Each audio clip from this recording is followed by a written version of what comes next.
नमस्कार साथियों, स्वागत है आप सभी का एक बार फिर से हमारे YouTube चैनल KNC कुसुम नेट क्लासेस में।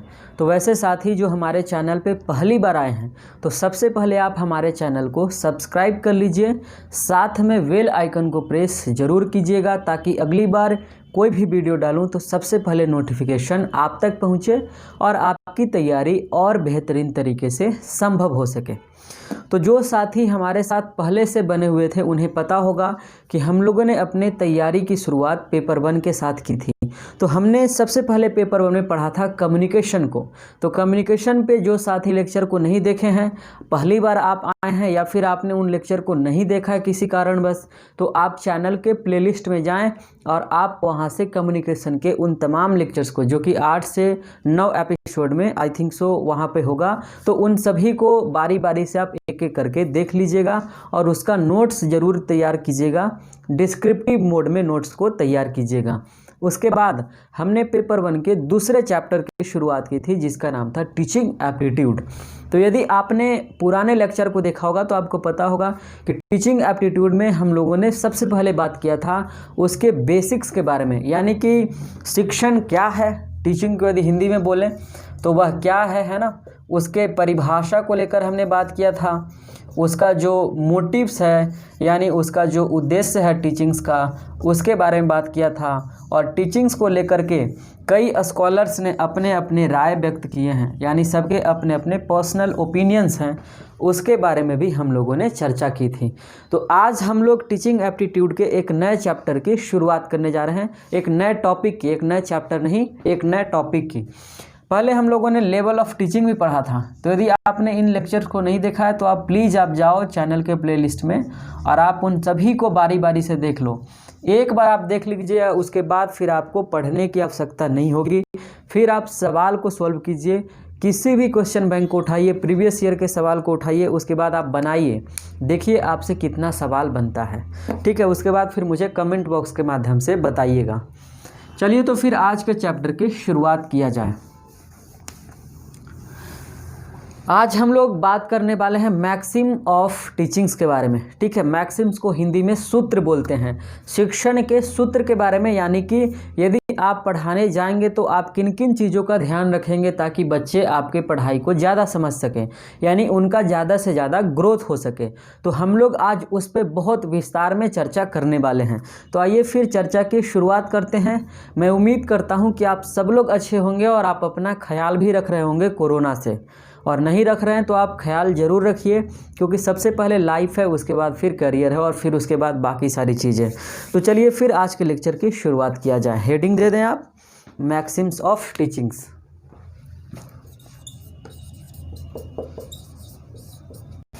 दिख रहा है ना? हाँ चलो, मैक्सिम्स ऑफ टीचिंग्स। टीचिंग कर लें, टीचिंग्स नहीं, है ना। हिंदी में यदि आप पढ़ते हैं तो आप इसको लिख सकते हैं शिक्षण के सूत्र। एक सेकेंड, हाँ चलो, हिंदी में यदि आप पढ़ रहे हो तो आप लिख सकते हो शिक्षण के सूत्र। ठीक, आखिर क्या होता है मैक्सिम्स? ठीक है, मैक्सिम्स यदि पार्टिकुलर शब्द की बात की जाए तो इसका इजाद क्यों किया गया? आप मैक्सिम बोल रहे हैं हम आपको, तो आपको दिक्कत हो रहा होगा, आपको समझने में परेशानी हो सकती है, लेकिन बता देता हूँ मैक्सिम का जो सिनोनिम्स है ना, वो है दरअसल फॉर्मूला, है ना, टेक्निक। अब आपको मेरे ख्याल से समझ में आ गया होगा। एक नया शब्द है इसलिए आप इससे घबराइए नहीं। ठीक है, यह तीनों जो है अपने आप में एक सिनोनिम्स है, यानी कि जब आप क्लासरूम में एक शिक्षक के तौर पे पढ़ाने के लिए जाएंगे, चूंकि आप नेट की तैयारी कर रहे हैं, तो नेट करने के बाद आप या तो रिसर्च स्कॉलर बनेंगे, तो रिसर्च स्कॉलर बनने के बाद भी आपको विश्वविद्यालय में पढ़ाने के लिए भेजा जाता है। जिनके अंदर आप रिसर्च करेंगे वह अपने जगह पर आपको पढ़ाने के लिए मौका देते हैं, आपको पढ़ाने के लिए भेजा जाता है।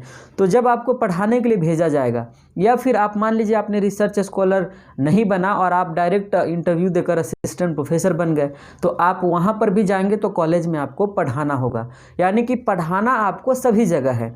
इसीलिए और आपका मोटिव भी होगा कि आगे चल करके हमें कॉलेज में पढ़ाना है। तो जब आप कॉलेज में पढ़ाने के लिए जाएंगे तो सबसे पहला उद्देश्य आपका यही रहेगा कि आप एक बेहतर से बेहतर प्रोफेसर की गिनती में, यानी कि उसमें आपको काउंट किया जाए। और वह अच्छा प्रोफेसर, एक बेहतर प्रोफेसर आप तभी बनेंगे जब आप बच्चों के साथ जस्टिस कर पाएंगे। जस्टिस करने का अर्थ यहाँ पर क्या है कि आप जो कुछ भी क्लासरूम में बच्चों को पढ़ा रहे हैं वह 100% उसको समझ में आना चाहिए, है ना। एक ओपन इन्वायरमेंट होगा, एक इंडिपेंडेंट इन्वायरमेंट देंगे। इंडिपेंडेंट इन्वायरमेंट मीन्स क्लासरूम के इन्वायरमेंट की बात कर रहा हूँ, देश की नहीं। देश का इन्वायरमेंट तो आज तक इंडिपेंडेंट नहीं हुआ है। तो चलिए, तो अब आप देखोगे कि जब आप इंडिपेंडेंट इन्वायरमेंट देंगे, यानी कि आप पढ़ाने के लिए कौन कौन से टेक्निक का इस्तेमाल करेंगे ताकि आपके बच्चे, आपके स्टूडेंट आपसे से ज़्यादा सीख सकें, 110% आपकी बातों को समझ सकें, महसूस कर सकें और उसको जीवन में अमल कर सकें और उनका जीवन का विकास हो सके, उनके करियर का ग्रोथ हो सके। तो आप उनके डेवलपमेंट के लिए, आप अपने बेहतरी के लिए आप कौन कौन से फार्मूला इस्तेमाल करने वाले हैं, आपको कौन कौन सा टेक्निक इस्तेमाल करना चाहिए, आपको कौन कौन सा सूत्र का उपयोग करना चाहिए, उन्हीं सारी चीज़ों को मैक्सिम ऑफ टीचिंग्स के नाम से जाना जाता है। तो मेरे ख्याल से बात आपको बिल्कुल पूरी तरीके से समझ में आ गया होगा।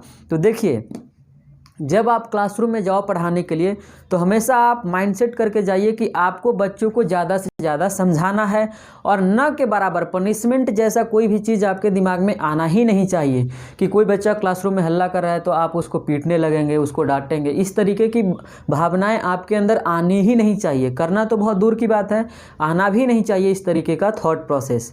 तब एक आप आइडियलिज्म की सिचुएशन में जाएंगे, यानी कि आप अपने आप को एक आइडियल टीचर, एक आइडियल रिसर्चर, एक आइडियल प्रोफेसर मान करके क्लासरूम में घुसें और उसके बाद फिर आप जो भी प्रक्रिया अपनाएंगे, एकदम शुद्ध देहाती वाले भाषा में बोले तो जो भी आप हथकंडा अपनाएंगे अपने पढ़ाई को बच्चों को समझाने के लिए, वह सारे के सारे को यहाँ पर मैक्सिम्स ऑफ टीचिंग के नाम से जाना जाता है। अब देखिए कौन कौन सा हथकंडा हम लोग अपनाने वाले हैं उसके बारे में एक एक करके चर्चा करते हैं। तो मूल तौर पे लगभग 8 से 10 हथकंडे हैं जिसको हम लोग नहीं, सभी लोग अपनाते हैं। तो आपको भी अपनाना चाहिए और एक बेहतर शिक्षक को उसको ज़रूर अपनाना चाहिए। तो आइए फिर कौन कौन से टेक्निक हैं, कौन कौन से मैक्सिम्स ऑफ टीचिंग्स हैं, एक एक करके उसकी चर्चा की जाए। तो सबसे पहले नंबर पे लिखें from simple to complex. From, दिख रहा है? हाँ चलो, फ्रॉम सिंपल टू कॉम्प्लेक्स। देखिए इसमें रट्टा मारने जैसी कोई भी चीज़ें नहीं है, बस आपको समझना है। यदि मैं आपको पीडीएफ में लिख करके दे दूं, नोट्स एकदम बहुत बड़ा किताब दे दूं आपको और आप उसको लेकर के क्या करेंगे? आपके पास किताब है ही, आपके पास अरिहंत है, आपके पास प्रतियोगिता साहित्य है, आपके पास दृष्टि का जीएस पेपर वन नहीं, माफ़ करना, नेट पेपर 1 का किताब है, आपके पास अरिहंत का किताब है। तो आपके पास इतने सारे पब्लिकेशन के किताब है, ट्रूमैन का है, ऑक्सफोर्ड का है, तो इतने सारे किताब है। लेकिन आपने कहाँ किया जेआरएफ या फिर आपने कहाँ क्वालिफाई किया नेट? नहीं किया ना। तो दरअसल वहाँ पर आपको बहुत सारी चीज़ें थ्योरी के अकॉर्डिंग आपको मिल जाएगा, आपको किताब में भी मिलेगा, लेकिन आप समझेंगे कहाँ से, है ना। तो मेन आपको समझना है, मैं आपको यहाँ पर समझाने की कोशिश कर रहा हूँ। यदि आप समझ गए तो वह सारा किताब एक साइड और आपका एग्जामिनेशन एक साइड, जो आप समझेंगे उसी को आप एग्जामिनेशन हॉल में लेकर के जाएंगे। जो आप किताब में पढ़ते हैं वो वहीं रह जाता है, ध्यान रखिएगा। तो चलिए फिर हम लोग इसको समझने की कोशिश करते हैं। मैं इसमें ज़्यादा कुछ लिखवाऊँगा नहीं। फ्रॉम सिंपल टू कॉम्प्लेक्स का मतलब क्या होता है? जैसे 2 शब्द हैं यहाँ पर, अच्छा चलो हिंदी में पढ़ा, आप सरल से जटिल लिख लो, है ना। सिंपल का मतलब सरल, आसान, और कॉम्प्लेक्स का मतलब थोड़ा सा पेचीदा, जटिल, है ना, जो समझने में थोड़ा सा मुश्किल हो। अब आप बताइए, आप एक नया शिक्षक बने हैं, आप टीजीटी के शिक्षक हैं, पीजीटी के हैं, आप असिस्टेंट प्रोफेसर हैं या फिर आप किसी भी तरीके का शिक्षक हैं। आप एक नया शिक्षक हैं और आप कॉलेज में पढ़ाने के लिए गए हैं, ठीक है। तो वहाँ पर जब आप पढ़ाने के लिए जाओगे तो आपके पास सिलेबस में बहुत सारी चीज़ें हैं, लेकिन सबसे पहले आप उन्हीं चीज़ों को पढ़ाते हैं बच्चों को जो आसान हो, जो आसान हो, जो सिंपल हो, जिसको आसानी से समझा जा सके। उसके बाद धीरे धीरे कर करके आप लेवल को बढ़ाते हैं। जैसे बच्चा जब बड़ा होता है तो आप अचानक से उसको पहाड़ा नहीं सिखाते हो, पहले उसको काउंटिंग सिखाते हैं कि 1 2 3 4 इस तरीके से। आप डायरेक्ट उसको शब्द लिखना नहीं सिखाते हैं, बल्कि उसको पहले लेटर सिखाते हैं, जैसे क ख ग ए बी सी डी। यानी कि जो सिंपल टू कॉम्प्लेक्स का जो मामला है वह यह है कि पहले आप अपने बच्चे को, यानी क्लासरूम में आप गए हुए हैं, जैसे मैं अभी क्लासरूम में हूँ और आप हमारे स्टूडेंट हैं, आप अपने आप को यहाँ पर रखिए और आप अपने कॉलेज में अपने आप को इमेजिन कीजिए। अब आप अपने बच्चे के सामने खड़े हैं, तो सबसे पहले आप उन्हीं चीज़ों को पढ़ाएंगे जो बहुत ही सिंपल हो, जिसको बच्चे आसानी से समझ सके। जब बच्चों को समझ में आएगा, उसके बाद उनका कॉन्फिडेंस बिल्डअप होगा, है ना, वह धीरे धीरे इंक्रीज होगा। और जैसे जैसे कॉन्फिडेंस इंक्रीज होगा, उनका लेवल भी इंक्रीज होगा। उसके बाद फिर आप सिंपल से धीरे धीरे कर करके, यानी कि इजी से शुरुआत करेंगे और धीरे धीरे ले जा करके आप उनको कॉम्प्लेक्स पढ़ाएंगे।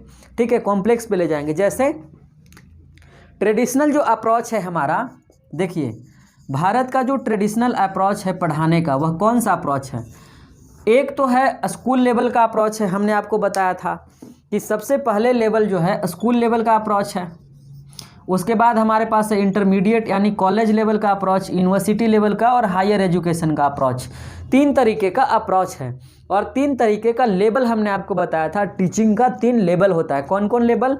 देखिए, उसको यहाँ पर जोड़ कर देखेंगे तो बहुत मज़ा आएगा, आपको समझ में आएगा ज़्यादा। देखिए, एक है मेमोरी लेवल, दूसरा है अंडरस्टैंडिंग लेवल, तीसरा है रिफ्लेक्टिव लेवल, है ना।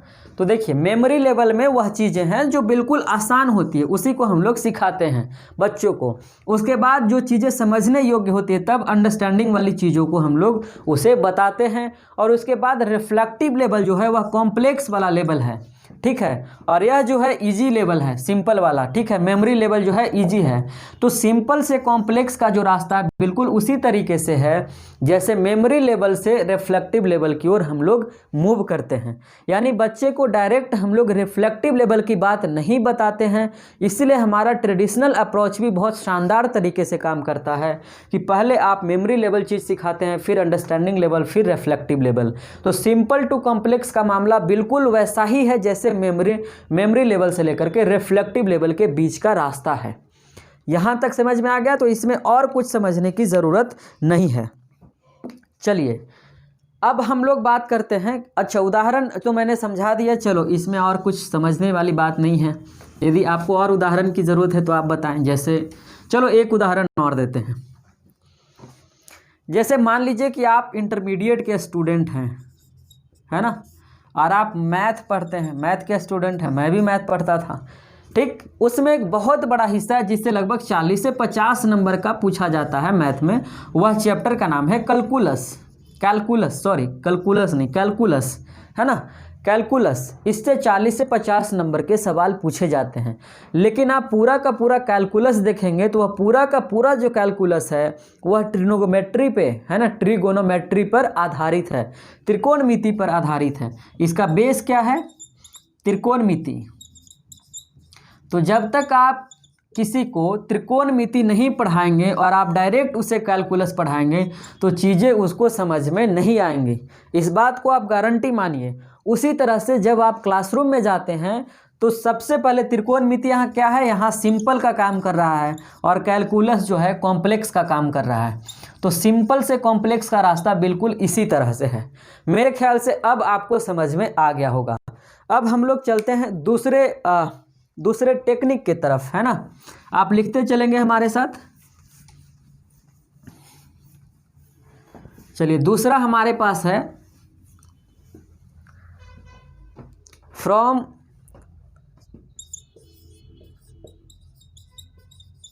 Known to unknown.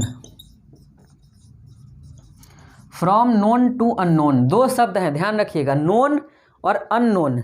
नोन का मतलब जो चीज़ को जानते हैं और अननोन का मतलब जिस चीज़ को नहीं जानते हैं। क्लियर है? तो चलिए, नोन का अब देखिए इस टेक्निक का इस्तेमाल हम लोग कैसे कर सकते हैं क्लासरूम में। आखिर इसका क्या उपयोग है? इसका उपयोग यह है कि जब आप जिस बच्चे को पढ़ाने के लिए जाएंगे तो सबसे पहले आप उस बात के बारे में चर्चा करेंगे, उस टॉपिक के बारे में चर्चा करेंगे जिस टॉपिक पे बच्चों को थोड़ी बहुत समझ पहले से हो। आपको नहीं, आपके बारे में बात नहीं है, यह सारा का सारा हथकंडा अपनाया जा रहा है इसीलिए ताकि बच्चे ज़्यादा से ज़्यादा समझ सकें, न कि आप।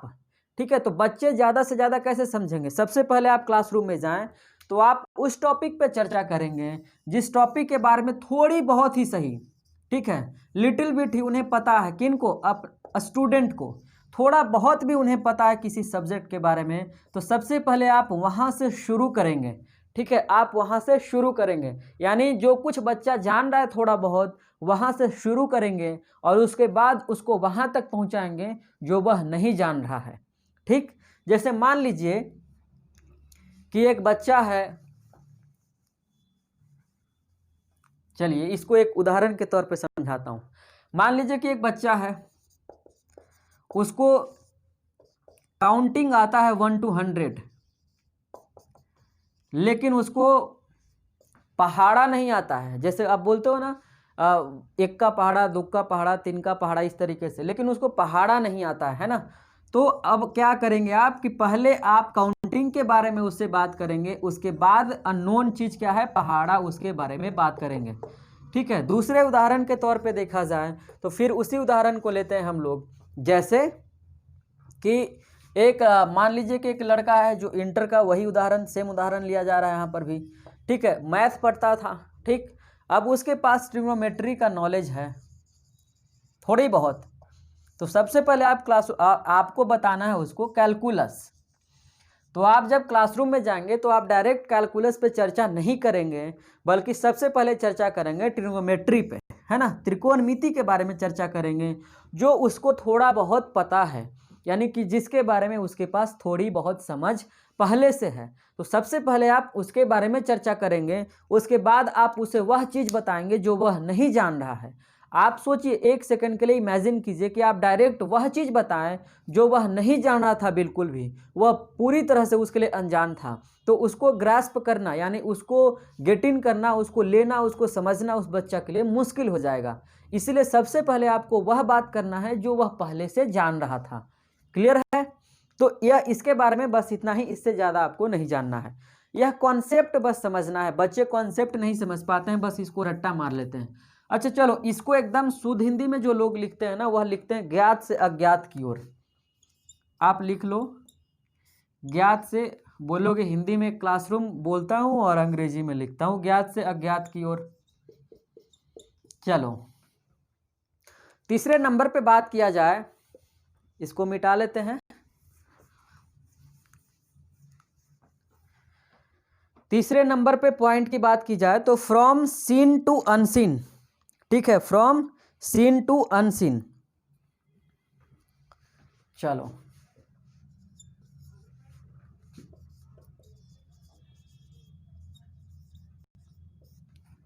शब्द पे ध्यान दीजिएगा बस, और कुछ भी नहीं करना है। सीन और अनसीन 2 शब्द है। सीन का क्या अर्थ होता है? जो देखा गया, और अनसीन का मतलब जो नहीं देखा गया।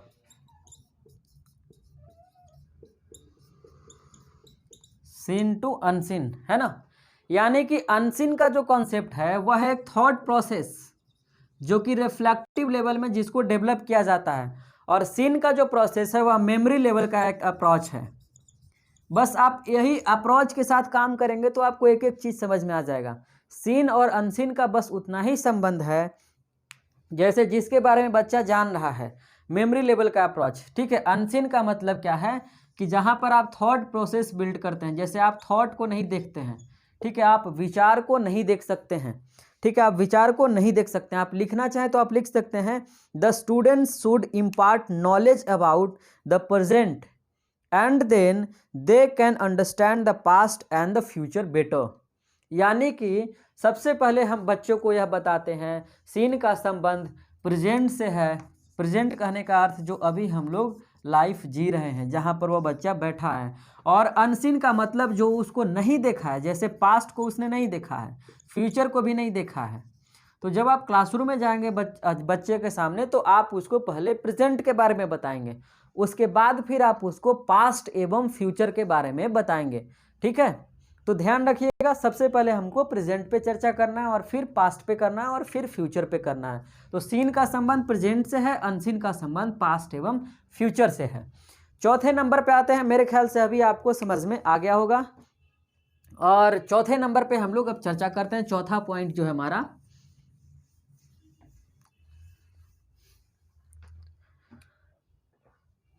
चौथा हमारे पास है फ्रॉम कॉन्क्रीट टू अब्स्ट्रैक्ट। ठीक है, फ्रॉम कॉन्क्रीट टू अब्स्ट्रैक्ट, यह भी बहुत इंटरेस्टिंग है। कॉन्क्रीट टू अब्स्ट्रैक्ट, देखो कॉन्क्रीट शब्द आप पहली बार सुन रहे हैं, इसको बोलते हैं मूर्त हिंदी में, शुद्ध हिंदी में, और इसको बोलते हैं अमूर्त। इसका सीधा इतना ही अर्थ है मूर्त का कि आप जिसको देख सकते हैं, बस जिसको आप देख रहे हैं, और अमूर्त का अर्थ है जिसको आप नहीं देख रहे हैं, मतलब जिसको आपको दिखाने की ज़रूरत है, ऐसा समझो इसको। ठीक है, तो कॉन्क्रीट टू अब्स्ट्रैक्ट में क्या होता है मामला कि कॉन्क्रीट का मतलब होता है रियल और अब्स्ट्रैक्ट का मतलब होता है जो आइडियाज़ के लिए। देखिए ध्यान रखिएगा, कॉन्क्रीट का मूर्त का अर्थ क्या है कि जैसे मान लीजिए,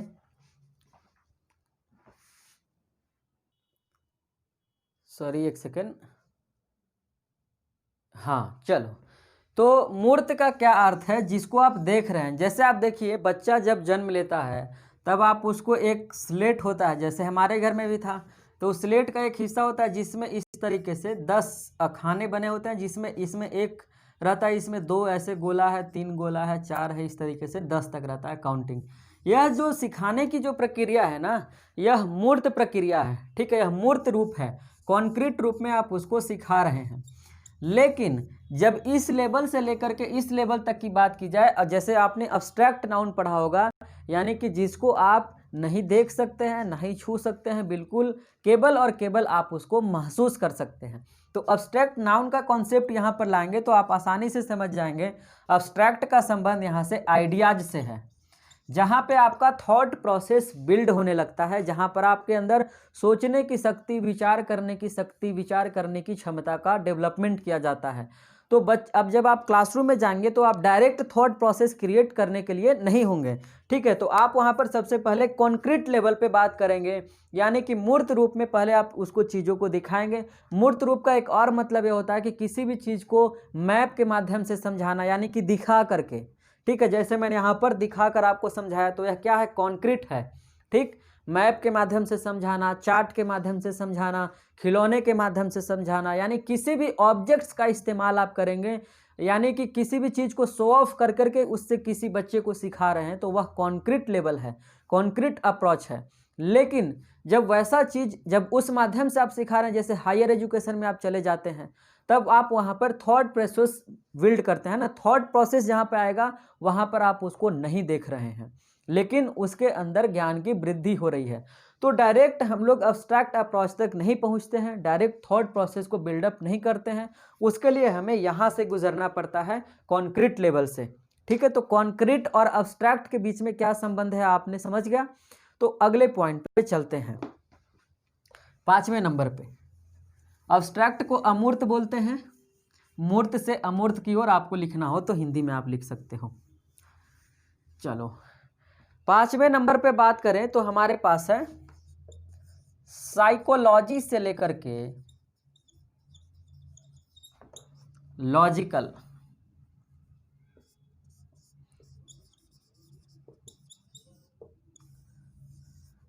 ठीक है, हिंदी में बोलेंगे मनोविज्ञान से लेकर तर्कशास्त्र।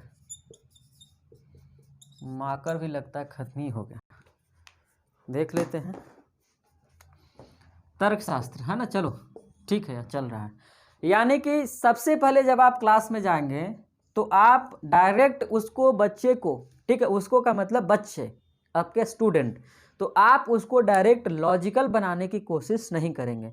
आप सबसे पहले साइकी के आधार पे, साइकोलॉजी जो शब्द बना है वह साइकी शब्द से बना है, ध्यान रखिएगा, PSYCHE। साइकी का अर्थ होता है ब्रेन, दिमाग से, जो आप जहाँ से आपका थॉट प्रोसेस उत्पन्न होता है, तो सबसे पहले आप उसको साइकोलॉजी के बेस पर सिखाते हैं, उसके बाद आप उसको लॉजिकल बनाते हैं। ठीक है, लॉजिक का भी संबंध साइकी से ही है, लेकिन सबसे पहले साइकोलॉजी के आधार पे बात करते हैं। उसका मतलब यह है कि सब पहले वह पढ़ाते हैं जो बच्चे को उसके साइकी यानी उसका दिमाग जिसमें इंटरेस्ट लेता हो, यानी जिसको वह एडॉप्ट करने के लिए, एक्सेप्ट करने के लिए कैपेबल हो। उसके बाद फिर आप उसको लॉजिकल बनाओगे। जैसे मनोविज्ञान का संबंध क्या है कि मान लीजिए कि बच्चे को खिलौने के माध्यम से सीखना अच्छा लगता है, ठीक है, चार्ट के माध्यम से यानी कॉन्क्रीट लेवल का अप्रोच उससे अच्छा लगता है, मैप के माध्यम से आप समझाते हैं, ठीक है, यह कॉन्क्रीट लेवल अप्रोच है। तो सबसे पहले आप उसके साइकोलॉजी को पढ़िए, उसके मन को क्या चीज़ अच्छा लगता है, उसके अकॉर्डिंग आप अप्रोच अपनाइए। ठीक है, यानी कि उसके इंटरेस्ट के अकॉर्डिंग, उसके रुचि के अकॉर्डिंग, उसके मन के अकॉर्डिंग, उसके दिल, जो भी बोलो यार, मन दिल रुचि जो बोलना है बोलियो। ठीक है, तो उसके इंटरेस्ट के अकॉर्डिंग आप सबसे पहले काम करेंगे। उसके बाद फिर वैसी चीज़ों को उसको पढ़ाएंगे जिसमें उसका इंटरेस्ट नहीं है, यानी फिर उसका इंटरेस्ट उसमें क्रिएट होगा आपके माध्यम से। वह है लॉजिकल, ठीक है, वह है लॉजिक, यानी सबसे पहले उसके साइकी पे अटैक करेंगे, है ना, उसके इंटरेस्ट के अकॉर्डिंग बात करेंगे। उसके बाद जिसमें उसका इंटरेस्ट नहीं है उसके ऊपर चर्चा करेंगे। डायरेक्ट उसके ऊपर चर्चा नहीं करेंगे जिसमें उसका इंटरेस्ट नहीं है, बल्कि इंटरेस्ट से शुरू करेंगे और जहाँ पे इंटरेस्ट नहीं है फिर वहाँ तक हम लोग पहुँचेंगे। तो यह भी एक तरीके का टेक्निक है जो बड़े बड़े स्कॉलर्स होते हैं जो इस टेक्निक का इस्तेमाल करते हैं अपने बच्चों को पढ़ाने के लिए। सभी लोग करते हैं, आपको भी करना चाहिए। चलिए आगे बात करते हैं। मेरे ख्याल से 5 अप्रोच हो गया है। अब हम लोग छठे नंबर पे हैं मेरे ख्याल से, है ना, छठे नंबर पे। छठा क्या है? छठा में लिखो, पहले शब्द लिखें, शब्द पे ध्यान दो कि इतना मजा आएगा पढ़ने में। एनालिसिस से सिंथेसिस की ओर। एनालिसिस को हिंदी में बोलते हैं विश्लेषण और इसको बोलते हैं संश्लेषण। फोटोसिंथेसिस आपने पढ़ा होगा बायोलॉजी में, ठीक है। अब देखिए यह क्या अप्रोच है आखिर, एनालिसिस से सिंथेसिस की ओर क्यों, सिंथेसिस से एनालिसिस की ओर क्यों नहीं?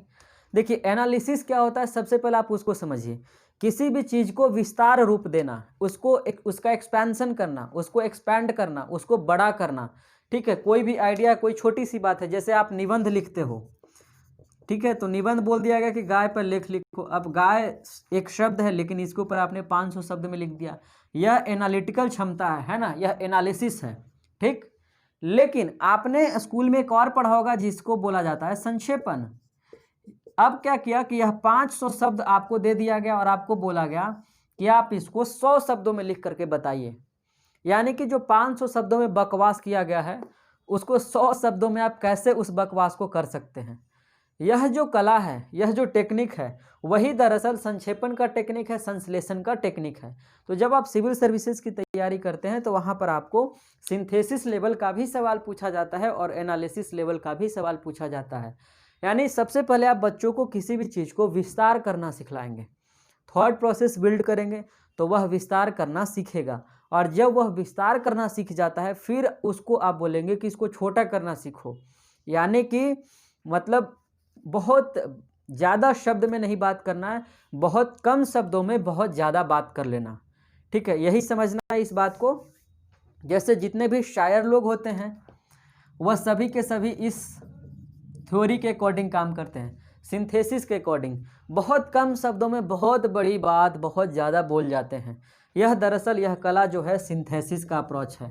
लेकिन आप जब द हिंदू में एडिटोरियल पढ़ते हैं वह दरअसल एनालिसिस का अप्रोच है। यानी एडिटोरियल का जो अप्रोच है वहाँ पर जो लेखक हैं वह एनालिसिस का अप्रोच अपनाते हैं। आपको क्या करना है, आपको सबसे पहले एनालिसिस का अप्रोच अपनाना है और उसके बाद फिर आप अपने बच्चे के यानी कि अपने स्टूडेंट के अंदर सिंथेसिस का अप्रोच का डेवलपमेंट करेंगे, ठीक है। तो सफ़र हमेशा एनालिसिस से शुरू होगा और सिंथेसिस की ओर जाएगा, कभी भी इधर से शुरू नहीं होगा। आपसे सवाल पूछा जाता है कि निम्न में से कौन मैक्सिम्स ऑफ टीचिंग्स नहीं है। अब आपको एक एक पॉइंट जब तक आप याद नहीं रखोगे तब तक आप सवाल को सॉल्व कर ही नहीं सकते हैं, ठीक है। इसलिए आप एक एक पॉइंट को याद रखिएगा, और याद रखने से ज़्यादा समझना है। यदि कॉन्सेप्ट के बेस पे दे दिया तो आप उसको आराम से सॉल्व कर लोगे। आइए कुछ और एक दो पॉइंट है उसकी भी चर्चा की जाए। 6 हो गया है, 6 7 हुआ होगा, नंबरिंग आप देख लेना। अगला जो हमारे पास पॉइंट है वह है साइकोलॉजी हमने पढ़ लिया, एनालिसिस सिंथेसिस पढ़ लिया। अब देखिए एक व्यक्ति का नाम था जिसका नाम था गेस्टाल्ट। गेस्टाल्ट यह साइकोलॉजिस्ट था,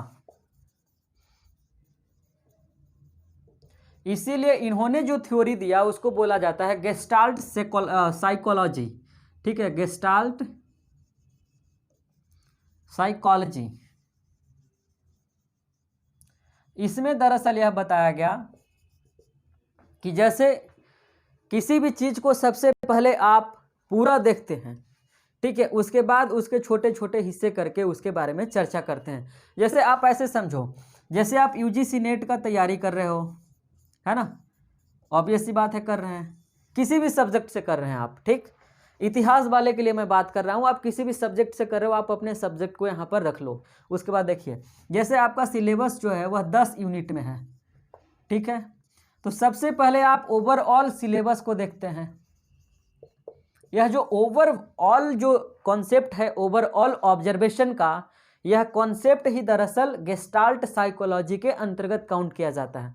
यानी सबसे पहले आप ओवरऑल रिव्यू करते हैं, यानी एक साथ सबसे पहले सभी को एक साथ देख लेते हैं। जैसे आप अपने सिलेबस का ओवरऑल रिव्यू कर लिए कि हाँ चलो आपको एंसेंट भी पढ़ना है, मॉडर्न भी पढ़ना है, मेडिएवल भी पढ़ना है, उसके साथ साथ आपको वर्ल्ड हिस्ट्री भी पढ़ना है, उसके साथ साथ आपको हिस्टोग्राफी भी पढ़ना है।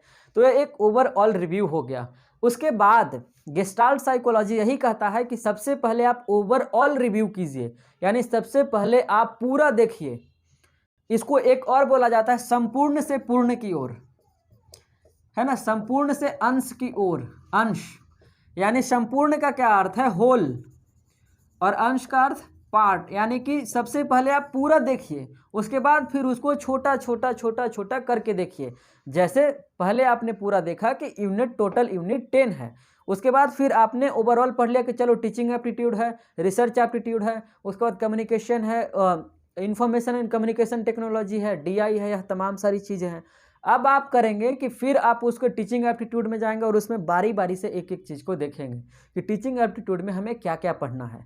तो गेस्टाल्ट साइकोलॉजी जो है वह यही कहता है कि सबसे पहले आप संपूर्ण को देखिए, पूर्ण को देखिए, उसके बाद अंश की तरफ। तो गेस्टाल्ट साइकोलॉजी को भी लोग इस्तेमाल करते हैं क्लासरूम कम्युनिकेशन में, यानी मैक्सिम ऑफ टीचिंग्स के तहत इसे भी काउंट किया जाता है। ध्यान रखिएगा, यह 8वें नंबर 7वें नंबर जो है आप लिख लें, गेस्टाल्ट साइकोलॉजी का संपूर्ण से अंश की ओर, होल से लेकर के पार्ट की ओर आपको लिखना है। तो अंग्रेजी हिंदी जिसमें लिखना चाहते हैं लिख लें, ठीक है। तो इस अप्रोच का भी इस्तेमाल किया जाता है शिक्षण की प्रक्रिया को, ठीक है, शिक्षण की प्रक्रिया को सुसंचालित करने के लिए, यानी उसको सुदृढ़ करने के लिए, उसको मजबूत करने के लिए, उसको बेहतर करने के लिए, उसको और ज़्यादा ल्यूसिड करने के लिए, आसान करने के लिए, ठीक है, गेस्टाल्ट साइकोलॉजी। तो 8वें नंबर का अप्रोच था, यह सभी लोग अपनाते हैं, आपको भी अपनाना चाहिए। चलिए अब इसमें एक अप्रोच और है, उसको भी देख लिया जाए।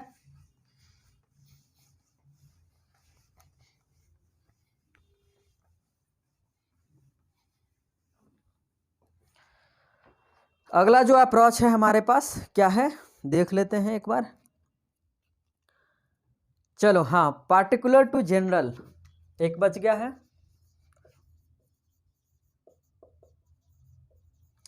पार्टिकुलर टू जनरल एक और लिख लें। 10वां अप्रोच जो है आपका, जो 6th सेंस है, इंद्रियां जिसको आप बोलते हैं सेंस, उसके आधार पे, ठीक है। इंद्रियां में ध्यान रखिएगा टोटल 10 इंद्रियां हैं।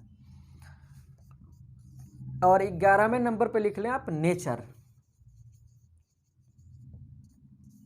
हमने नेचुरलिज्म पढ़ा था एक, है ना, शिक्षण से रिलेटेड कई कॉन्सेप्ट थे, वहाँ पे हमने नेचुरलिज्म को भी पढ़ा था।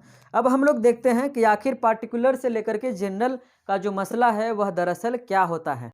ठीक है, जैसे आप किसी बच्चे को समझा रहे हैं, आप बच्चे को पढ़ा रहे हैं, ठीक है, क्लासरूम में किसी भी चीज़ को समझा रहे हैं, तो सबसे पहले आप उसको पार्टिकुलर उदाहरण देते हैं, उसके बाद फिर आप उसको जनरलाइज करते हैं। जैसे उदाहरण के तौर पे आप मान लीजिए कि आप वर्ल्ड हिस्ट्री पढ़ा रहे हैं, तो आप बोलते हैं ना कि हिटलर ऐसा था, है ना, नेपोलियन था, चर्चिल की नाम लेते हैं आप। यह क्या है, यह सभी के सभी जो उदाहरण हैं, यह सभी के सभी पार्टिकुलर हैं। उसके बाद फिर आप उसको जनरलाइज करते हैं, जनरल करते हैं। ठीक है, फिर आप जो वहाँ पे और जो छोटे छोटे राजा हुए, छोटे छोटे राजवंश हुए, उन सभी की चर्चा करते हैं। तो जब आप पार्टिकुलर से शुरू करते हैं तो बच्चे के लिए सीखना, समझना, महसूस करना आसान हो जाता है। पार्टिकुलर से लेकर के जनरल की ओर का जो कॉन्सेप्ट का क्रिएशन है, उसके पीछे यही साइकोलॉजी है कि बच्चे के लिए, यानी बच्चे के दिमाग के लिए कितना ज़्यादा आसान हो सके ताकि वह समझ सके चीज़ों को, इसीलिए इसका भी क्रिएशन किया गया। उसके बाद अगले नंबर पे और अगला जो मैक्सिमम ऑफ टीचिंग है वह सिक्स्थ सेंस। इंद्रियां जो है टोटल 10 होती हैं, जैसे आपका आँख, कान, नाक, मुंह, जीभ, पैर में भी आता है बहुत सारे हिस्से, आपका ब्रेन, ये सभी के सभी इंद्रियों के अंतर्गत काउंट किए जाते हैं। ठीक है, तो इंद्रियों से भी हम लोग बहुत सारी चीज़ों को सीखते हैं। ठीक है, और आप अपने बच्चे को इंद्रियों के माध्यम से भी सीखने के लिए बताते हैं, और आप नहीं भी बताते हैं तो इंद्रियों के माध्यम से पहले से ही सीख रहे होते हैं। उसके अलावा यहाँ पर एक पॉइंट और आप नोट करिएगा, एक व्यक्ति हैं जिनका नाम है इंद्रियों का जो यह थ्योरी दिया, उस व्यक्ति का नाम है दरअसल फ्रोएबल और मोंटेसरी। नाम लिख लीजिए, आपसे पूछ दिया जाए कि इंद्रियों के द्वारा शिक्षण यानी कि मैक्सिमम ऑफ टीचिंग के अंतर्गत शामिल किया गया, तो यह कॉन्सेप्ट किसने दिया था, तो फ्रोएबल और मोंटेसरी, दो व्यक्ति है, इन दोनों ने मिलकर के इस कॉन्सेप्ट को दिया था। दोनों का नाम आप लिख लीजिए और दिमाग में भी लिख लीजिए कॉपी के साथ साथ। ठीक है, इसमें आँख, कान, नाक, जिह्वा और त्वचा, ठीक है, इन्होंने बताया है, इन दोनों ने मिलकर, कि आँख जो है आपका, कान है, नाक है, जिह्वा का मतलब यहाँ पर टंग से है ना, और त्वचा जो आपका स्किन है ना, इसके माध्यम से आप सीखते हैं, है ना, इसके माध्यम से इसको बोला गया है डोर टू नॉलेज। यह जो है ज्ञान का, डोर्स टू नॉलेज, यह क्या है, ज्ञान का प्रवेश मार्ग है, जहां से ज्ञान आपके अंदर प्रवेश करता है, नॉलेज आपके अंदर इनबिल्ट होता है, यानी कि आपके अंदर इंटर करता है। तो इंद्रियों के माध्यम से, यानी इंद्रियों के माध्यम से सीखने की जो प्रक्रिया है, यह जो थ्योरी है, इसका क्रिएशन किसने किया, फ्रोएबल ने और मोंटेसरी, दो व्यक्तियों ने, दो शिक्षाविदों ने इसका निर्माण किया था, इसका क्रिएशन किया था। उसके बाद लास्ट पे बात करें, और लास्ट ऐसे इसके अलावा और भी बहुत सारे चीज़ आप खुद से भी कर सकते हैं, लेकिन बस इतना याद रहेगा तो काफ़ी है, इससे ज़्यादा आपसे सवाल नहीं पूछे जाएंगे। अगला है नेचर के माध्यम से सीखना। ठीक है, आप अपने बच्चे को यह भी सिखाते हैं कि नेचर के माध्यम से सीखो। ठीक है, नेचर के माध्यम से क्या, जैसे नेचर में बहुत सारी चीज़ें ऐसी है जो आप देख कर सीखते हैं, आपको कोई सिखाने वाला नहीं होता है, तो नेचर अपने आप में एक शिक्षक है। तो आप अपने बच्चों को यह भी बताएंगे कि नेचर एक प्रकार का शिक्षक है, जैसे आप एक हैं। तो नेचर के माध्यम से भी, प्रकृति के माध्यम से भी सीखना चाहिए, प्रकृति का अनुसरण करना चाहिए। यह तमाम सारी बातें जो है वह मैक्सिम्स ऑफ टीचिंग के अंतर्गत काउंट की जाती है। तो आज का लेक्चर यहीं पर समाप्त करते हैं। मेरे ख्याल से आपको सारी चीज़ें क्लियर हो गई होगी। यदि किसी भी पॉइंट पे कहीं पर भी कोई दिक्कत हुआ है, आपको समझ में नहीं आया है, तो आप टाइमिंग के साथ मुझे कमेंट बॉक्स में बताइएगा कि आप यहाँ पर समझ नहीं पाए। ठीक है, चलिए फिर मिलेंगे अगले वीडियो में। तब तक के लिए आप अपना एवं अपनों का ख्याल रखिए, और ध्यान रखिएगा वीडियो यदि आपको पसंद आता है तो लाइक ज़रूर कीजिएगा, कमेंट करके अपना सुझाव ज़रूर दीजिएगा। साथ ही साथ आप हमारे साथ जुड़कर पढ़ रहे हैं तो आपको कैसा लग रहा है, क्या मज़ा आ रहा है, तो उन तमाम सारी चीज़ों को आप कमेंट बॉक्स के माध्यम से बताइएगा। उसके अलावा आप अपने दोस्तों के साथ वीडियो को शेयर जरूर कीजिएगा। कम से कम आप अकेले कम से कम 10-20 बच्चों के साथ हमें जोड़िए, ताकि हम उनकी भी मदद कर सकें। यह आपकी जिम्मेवारी है, हमारी जिम्मेवारी है आपको पढ़ाना। मैं पढ़ा रहा हूँ, आप अपनी जिम्मेवारी को निभाएं। फिर मिलेंगे अगले लेक्चर में, तब तक के लिए आप अपना एवं अपनों का ख्याल रखिए और लोगों से प्यार करते रहिए। Thank you.